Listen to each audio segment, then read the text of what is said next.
She was one of the best hunters at the academy, having trained for the job all her life, and it stuck in her craw that they started treating her like a first-year student when the truth about her royal background came into light. She understood their protectiveness.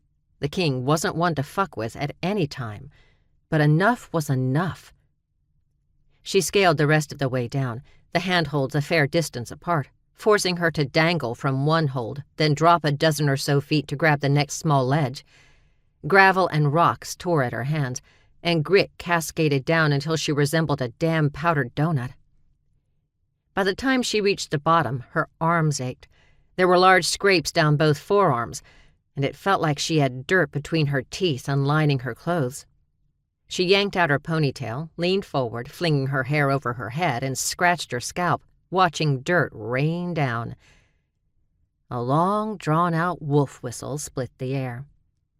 Morgan froze, then straightened abruptly, her hair whipping through the air to find Draven leaning casually against the base of the mountaintop, his turbulent, frosty blue eyes locked on her feet. Then he slowly dragged his gaze up her body until her insides squirmed with heat.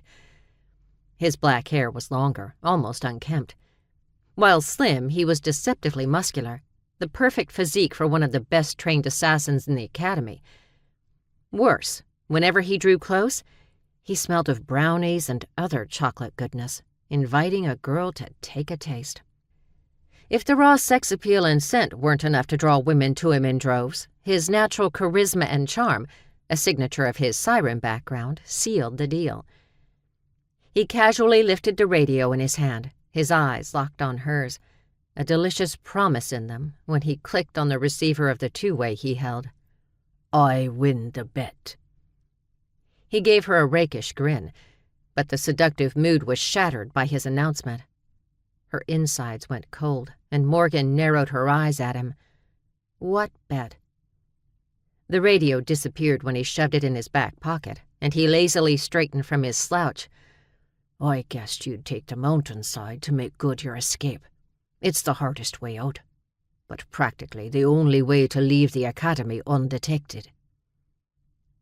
Morgan didn't move as he sauntered toward her, royally pissed that they discovered her escape before she even had a chance to leave the academy grounds.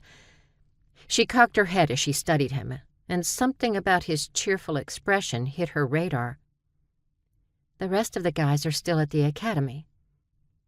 She waved him to silence when he opened his mouth, and she pointed her finger at him. "How many nights have you been waiting for me to escape?" He pursed his lips at her in accusation, then muttered, "A week." Morgan couldn't help it.